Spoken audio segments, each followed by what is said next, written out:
शुक्लाम्बरधरम् विष्णुम् शशिवर्णम् चतुर्भुजम् प्रसन्नवदनम् ध्यायेत् सर्वविघ्नोपशान्तये व्यासम् वसिष्ठनप्तारम् शक्तेः पौत्रमकल्मषम् पराशरात्मजम् वन्दे शुकतातम् तपोनिधिम्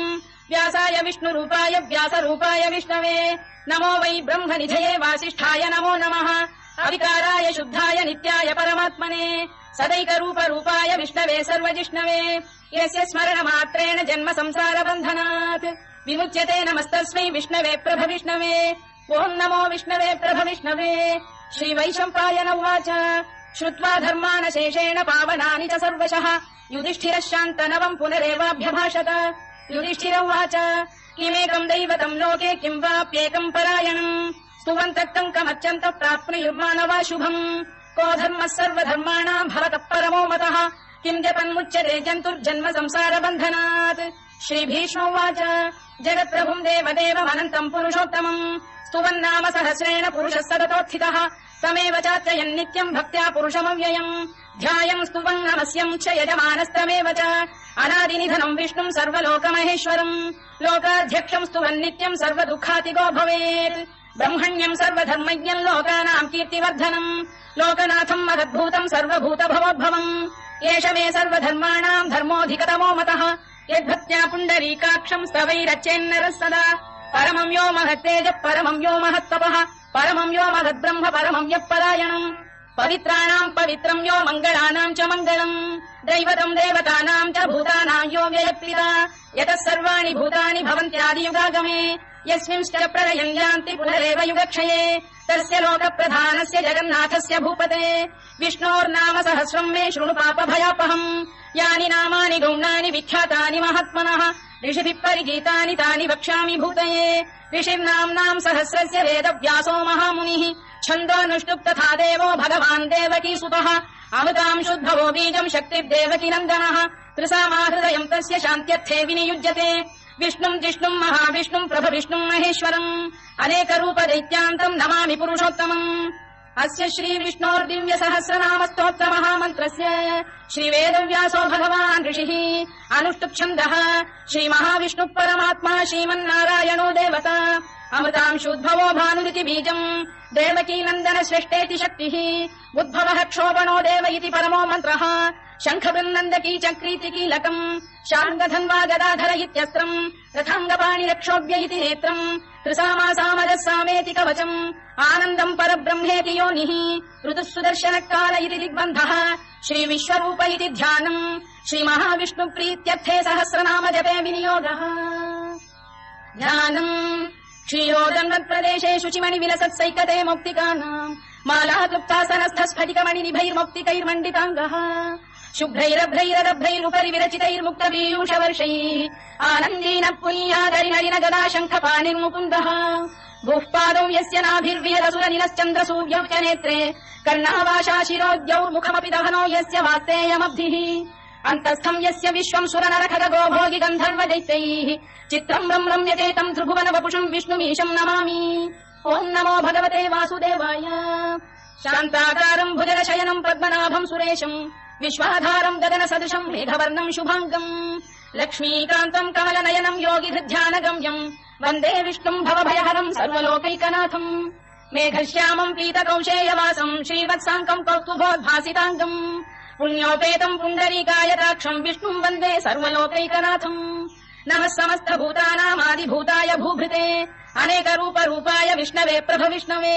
सशङ्खचक्रम् सकिरीटकुण्डलम् सपीतवस्त्रम् सरसीरुभेक्षणम् सहारवक्षस्थलशोभिकौस्तुभम् नमामि विष्णुम् शिरसा चतुर्भुजम् छायायाम् पारिजातस्य हेमसिंहासनोपरि आसीनमम्बुदश्याममायताक्षमलङ्कृतम् चन्द्राननम् चतुर्बाहुम् श्रीवत्साङ्कितवक्षसम् रुक्मिणी सत्यभामाभ्याम् सहितम् कृष्णमाश्रये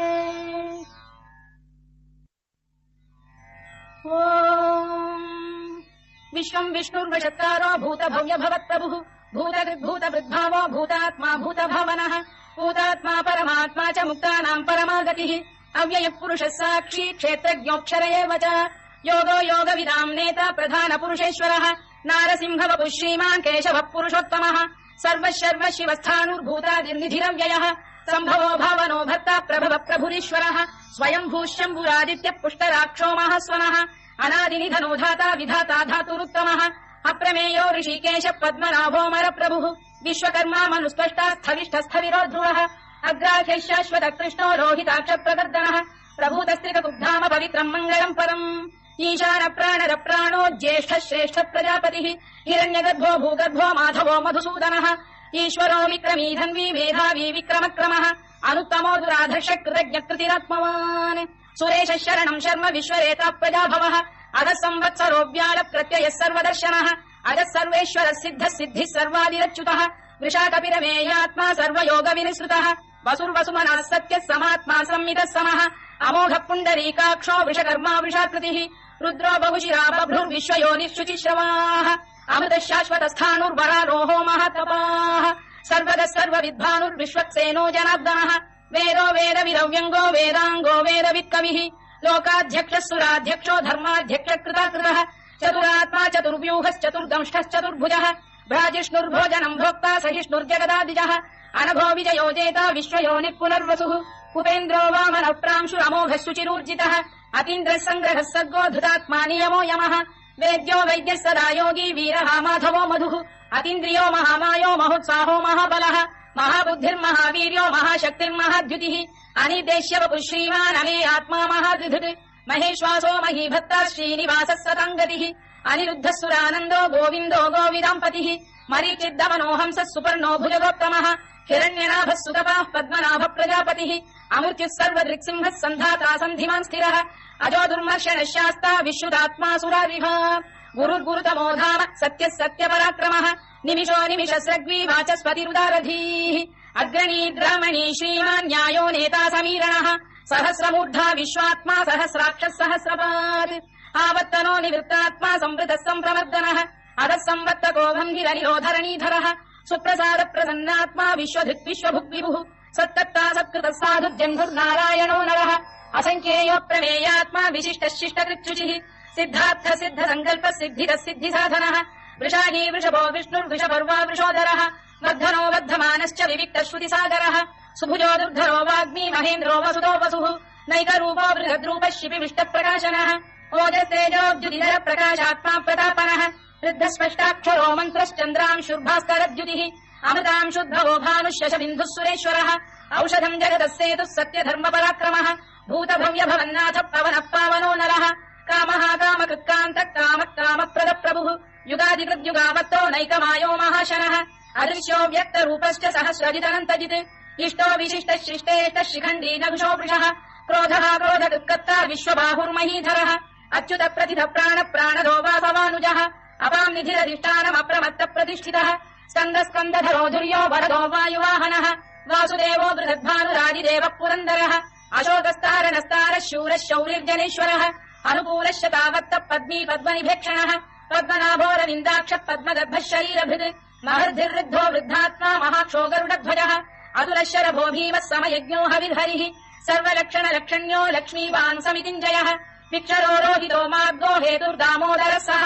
महीधरो महाभागो वेगवानमिताशनः उद्भवः क्षोभणो देवः श्रीगर्भः परमेश्वरः कारणम् कारणम् कर्ता विकर्ता गहनो गुहः व्यवसायो व्यवस्थानः संस्थानस्थानदो ध्रुवः परद्धिः परमस्पष्टः तुष्टः पुष्टः शुभेक्षणः रामो विरामो विरतो मार्गो नेयो नयो नयः वीरः शक्तिमताम् श्रेष्ठो धर्मो धर्मविदुत्तमः वैकुण्ठः पुरुष प्राण प्राणद प्रणव पृथुः हिरण्यगर्भः शत्रुघ्नो व्याप्तो वायुरधोक्षजः ऋतुः सुदर्शनकार परमेष्ठी परिग्रहः उग्रः संवत्सरो दक्षो विश्रामो विश्वदक्षिणः विस्तारस्थावरस्थाणु प्रमाणम् बीजमव्ययम् अर्थो नर्थो महाकोशो महाभोगो महाधनः अनिर्विण्णस्थविष्ठो भूर्धर्मयूपो महामखः नक्षत्रनेमिर्नक्षत्री क्षमः क्षामः समीहनः यज्ञयुज्यो महेज्यश्च क्रतुः सत्रम् सदाङ्गतिः सर्वदर्शी विमुक्तात्मा सर्वज्ञो ज्ञानमुत्तमम् सुव्रतः सुमुखः सूक्ष्मः सुघोषः सुखरः सुहृत् मनोहरोदितक्रोधो वीरबाहुर्विदारणः स्वापनः स्ववशो व्यापी नैकात्मा नैककर्मकृत् वत्सरो वत्सरो वत्सी रत्नगर्भोधनेश्वरः धर्मकृद्धर्मकृद्धर्मी सरसक्षरमक्षरम् अविज्ञाता सहस्रांशुर्विधाता कृतलक्षणः गभस्तिरेमिः सत्तः सिंहो भूतमहेश्वरः आदिदेवो महादेवो देवेशो देवभृद्गुरुः उत्तरो गोपतिर्गोप्ता ज्ञानगम्यः पुरातनः शरीरभूतवृद्भोक्ता कवीन्द्रो भूरि दक्षिणः सोमपो मृतपः सोमः पुरुजिः पुरुसत्तमः विनयो जयः सत्यसन्धो दाशार्हः सात्वताम् पतिः जीवो विनयिता साक्षी मुकुन्दो मितविक्रमः